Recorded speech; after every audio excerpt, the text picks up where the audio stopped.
Audio Jungle.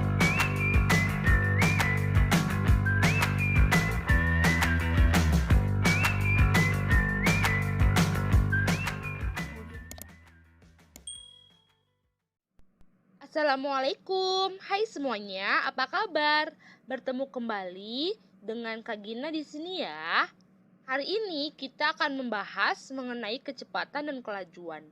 Oke, sebelumnya jangan lupa subscribe, like, and komen dulu ya. Oke, mari kita mulai. Berbicara mengenai kecepatan dan kelajuan, sebenarnya ini adalah dua hal yang berbeda dalam fisika. Namun, dalam kehidupan sehari-hari mungkin akan tertukar atau bahkan sebagian besar dari kita ini menganggapnya hal yang sama. Kelajuan dan kecepatan keduanya berkaitan dengan gerak dan keduanya sama-sama memiliki satuan meter per second. Kelajuan atau speed berkaitan dengan jarak tempuh benda ya. Sedangkan kecepatan atau velocity berkaitan dengan perpindahan benda. Kecepatan adalah besaran vektor, sedangkan kelajuan merupakan besaran skalar. Masih ingat tidak bedanya apa? Nah, besaran vektor itu membahas nilai dan arahnya, sementara skalar hanya nilainya saja. Alat yang digunakan untuk mengukur kelajuan adalah speedometer. Adik-adik tahu kan speedometer itu apa? Kita bisa melihatnya di kendaraan ya. Nah, definisinya kelajuan adalah jarak persatuan waktu. Jarak itu apa sih? Kemarin sudah kita bahas ya. Jarak adalah panjang lintasan yang ditempuh oleh benda. Lalu, kecepatan berkaitan dengan perpindahan yang berkaitan dengan posisi awal dan posisi akhir benda. Untuk rumus kelajuan dan kecepatan disimbolkan dengan V atau velocity. Kelajuan adalah V sama dengan S per T. S itu untuk space atau jarak dan T itu untuk time atau waktu. Sedangkan kecepatan adalah V sama dengan delta X per T. Delta X itu untuk jarak ya, perpindahan jarak dari awal sampai akhir, dan T itu untuk time juga atau waktu. Nah, di sini ada sebuah piramida rumus kecepatan ya. Perhatikan baik-baik. Ada 3 bagian pada piramida ini. S, V, dan T. S itu apa tadi? Ya, betul. S itu space atau jarak. V itu apa? V itu adalah velocity atau kecepatan ataupun kelajuan. Dan T itu adalah time atau waktu. Kita bisa mencari rumus dari piramida ini ya. Caranya dengan menutup salah satu bagian. Misalnya,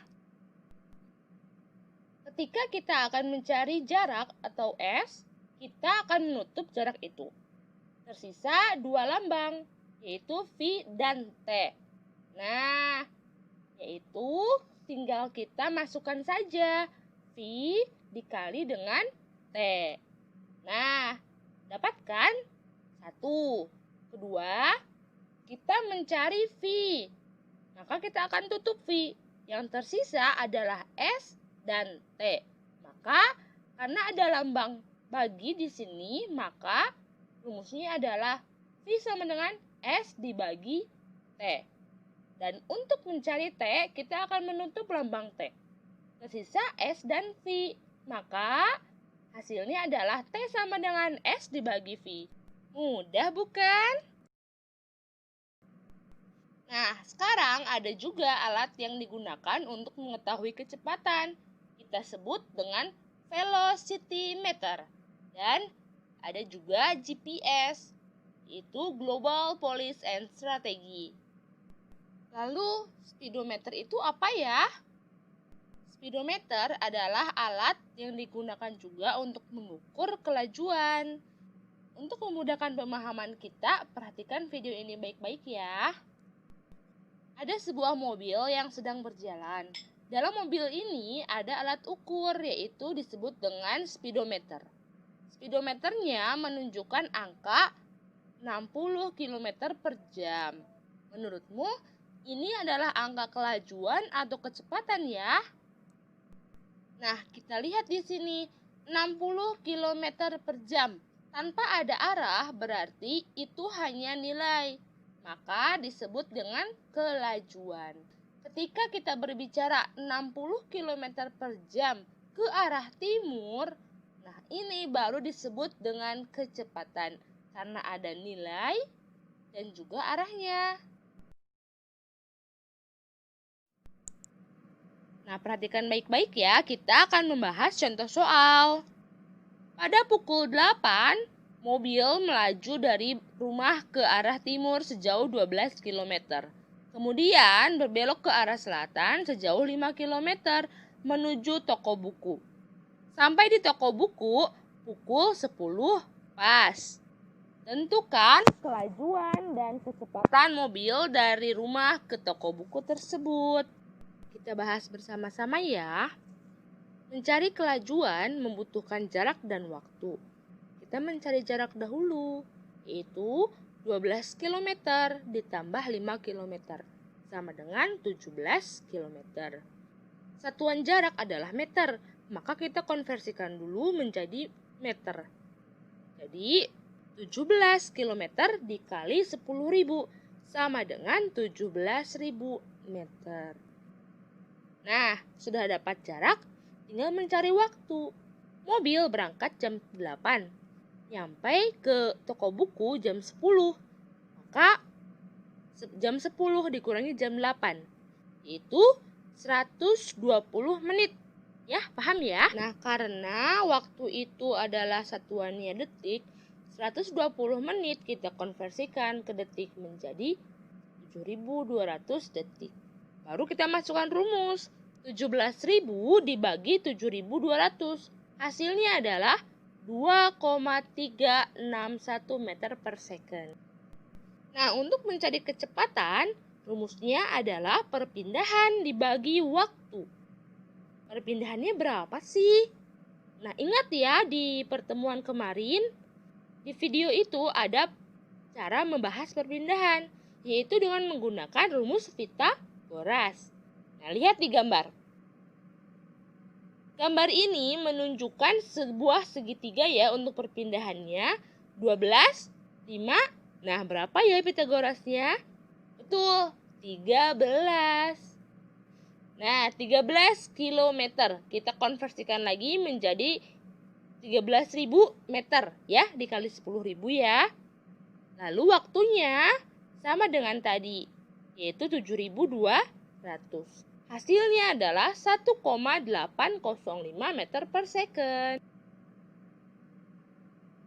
Sekarang contoh soal kedua. Motor melaju dari toko pukul 8 ke arah barat sejauh 10 km. Berbelok ke selatan sejauh 8 km. Berbelok lagi ke arah barat sejauh 5 km. Sampai pasar pukul 10.30. Tentukan kelajuan dan kecepatan motor dari toko ke pasar. Sama dengan contoh pertama, mencari kelajuan adalah S per T. Untuk jarak, tinggal ditambahkan ya. 10 ditambah 8 tambah 5 sama dengan 23, satuannya kilometer. Nah, harus konversikan dulu ke meter. Dikali 10.000 ya. Jadi hasilnya 23.000 meter.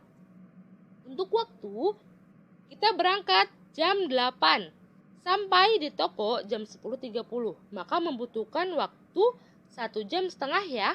Kalau dikemenitkan menjadi 150 menit. Tapi untuk satuan waktu adalah detik. Jadi dikonversikan lagi. Hasilnya adalah 9.000 detik. Nah, kita jumlahkan ya. V sama dengan 23.000 dibagi 9.000 sama dengan 2,55 meter per second. Nah, untuk mencari kecepatannya, V sama dengan perpindahan atau S, delta S ya, per waktu. Nah, perpindahannya kita cari nih. Untuk perpindahan kita mencari dengan Pythagoras. Didapat hasilnya 17 km ya. Konversikan menjadi meter, hasilnya adalah 17.000. Dibagi waktunya sama dengan yang tadi, 9.000 detik. Hasilnya adalah 1,88. Baiklah, agar lebih paham, coba kerjakan latihan ini ya.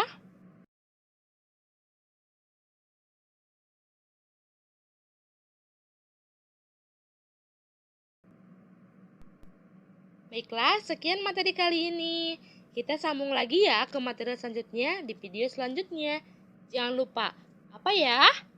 Subscribe, like, dan komen. Wassalamualaikum warahmatullahi wabarakatuh.